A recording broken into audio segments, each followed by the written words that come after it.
Le 8 avril 2020, elle interprète des Un jour une femme étale sur Instagram pour une séance de mise au point qui a fait rage. Florent Pagny est réputée pour sa forte voix, mais aussi pour ne pas tenir sa langue en poche. Je ne comptais pas me manifester sur Instagram, mais divers événements m'y ont obligé, commence-t-il dans la vidéo qu'il a mise en ligne sur Instagram. Plan de la bouche de Florent Pagny en fait, le mercredi 8 avril 2020, l'ex-entraîneur de The Voice est enfin sorti du silence après s'être fait insulter par les usagers des Internet. Il a décidé de saisir le taureau par les cornes. Une publication partagée par Florent Pagny officiel, le 8 avril 2020 ainsi, 40 pendant le chanteur, qui souhaitait soutenir le personnel soignant avec la chanson pour les gens du secours, en collaboration avec Marc Lavoine et Pascal Obispo, a alors porté un grand coup à ses détracteurs.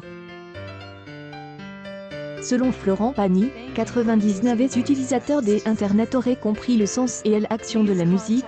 En contrepartie, un est sorti, ce que je traiterai de salauds amers qui me font passer des propos injurieux parce qu'ils ne pigent pas de clarifier son statut auprès des autorités fiscales. Le musicien Florent Pagny de 58 ans explique, ignorant. Ce N étant pas résident fiscal en France que on ne paye pas des impôts, en particulier dans des affaires comme la mienne. Les artistes bénéficiant d'un régime spécial, et les spectacles et concerts donnés en France sont soumis à la législation fiscale française.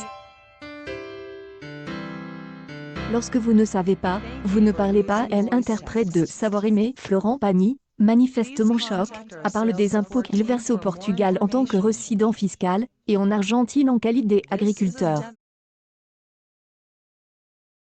Me faire des reproches pour participer à une opération de solidarité charitable sous prétexte que je ne paye pas des impôts en France, c'est stupide et ignorant de pointer ce que vous ne savez pas, vous ne parlez pas, a-t-il ajouté en conclusion. Obispo, Marc Lavoine et Florent Pagny ont dédié une chanson aux soignants qui se battent jour et nuit contre les coronavirus. Cependant, cette initiative de Florent Pagny a suscité de nombreuses réactions de certains internautes. Période de crise sanitaire contre le coronavirus qui touche le monde entier, les soignants et le personnel médical sont les premiers à être remerciés. Et c'est ce que la plupart des Français ont fait, en les applaudissant à leur fenêtre tous les soirs à 20 h. Une initiative en hommage aux soignants pour leur part, les artistes consacrent également leur temps, leur courage et leur créativité à la création de chansons en hommage à ces héros du quotidien dont Florent Pagny bien entendu, mais il n'est pas le seul.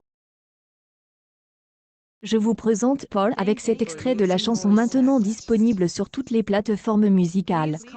Lien des écoutes dans la bio. Pour l'agence du secours Pagny Obispo Lavoine ensemble et à la maison restez chez vous. Elle intègre à l'idée des droits et fonds générés par ce morceau iront à la FHF et la Fondation Hôpitaux. Une publication Florent Pagny se fait tuer en pleine action. Cependant, cette initiative, prise par le coach The Voice, a provoqué de nombreuses réactions sur les réseaux sociaux.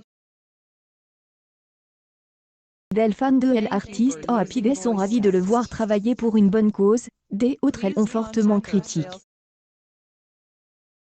Cause, Florent Pagny a résidé au Portugal pour des raisons fiscales, échappant ainsi aux impôts en France.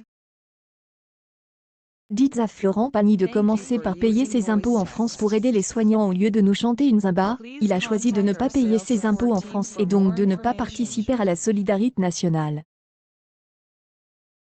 Il est totalement hypocrite de faire une chanson pour les aidants, sont des extraits de commentaires négatifs laissés par les internautes. Qui bouge apparemment, le chanteur Pascal Obispo est une personne très motive. Dans The Voice, diffuse le 15 février 2020, le chanteur a pleurant racontant l'histoire de son grand-père, un réfugié des origines espagnoles. Accueil News People. Florent Pagny se fait insulter au sujet de ses impôts.